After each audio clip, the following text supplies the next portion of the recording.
বর্তমান সময়ে কতগুলা ভাইয়া তোমাদের কাজকে এমনই সহজ করে দিচ্ছে যে পারলে তোমাদের এক্সাম হলে গিয়েও তোমাদের কোশ্চেন ব্যাংক সলভ করে দিয়ে আসতো। মানে রিসেন্টলি পরীক্ষা এসেছে, ওইটা সলভ করে দিত। মানে একটা জিনিস চিন্তা করো, যে জিনিসটা তোমার করা দরকার, তুমি টপিকস বুঝছো, থিওরি বুঝছো এবং সবকিছু বুঝছো, এখন তোমার দরকার হয়েছে ওইটা সুন্দর করে নিজে নিজে প্র্যাকটিস করা।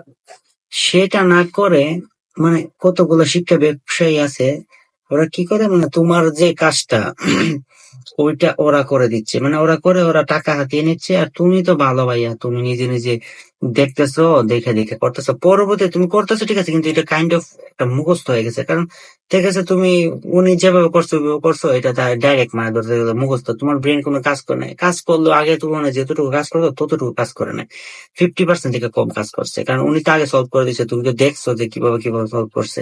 হ্যাঁ, তুমি এভাবে সলভ করছো, এখানে একটা লাভও আছে ক্ষতিও আছে। লাভ হচ্ছে তোমার টাইম কম হচ্ছে, তোমার ব্রেন প্রেসার পড়তেছে না, ব্রেন সুস্থ থাকতেছে, ব্রেনটা মানে বলে না বাঙালির ব্রেন বেশি দামে বিক্রি করতে পারবা, সেরকম এটা বেশি দামে বিক্রি করতে পারবা। আর ক্ষতিটা হচ্ছে কি, যখন তুমি এক্সাম হলে যাবা, এক্সাম হলে গিয়ে যখন দেখবা মানে তুমি এটা ঠিক মানে এটার মতো তার দিবে না, মানে কিছুটা চেঞ্জ করে দিবে। চেঞ্জ করে দিলে দেখা গেছে কি তুমি পারতেছো না, কারণ তোমার ব্রেন তো এই ফাংশনটা মানে করে আসে না, এই হেলাটা তো হেলে আসে না যে এইটা এইভাবে হলে এইভাবে এইভাবে করতে। যেমন তুমি ওই বায়া দেখছে সলভ করছে, বায়া দেখা দেখি এটা সলভ করছো।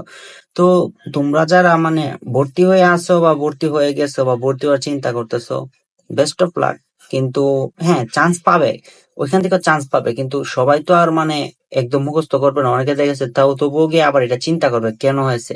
তো তোমরা এগুলো থেকে সাবধান থাইকো, বাট ভর্তি হইলে লাভ আছে, মানে শিক্ষা ব্যবসা এগুলার একটু লাভ হবে। তাই তোমরা ভর্তি হওয়ার চেষ্টা করবা, কিন্তু ক্লাস করো না, বুঝছো, যদি বেশি টাকা থাকে।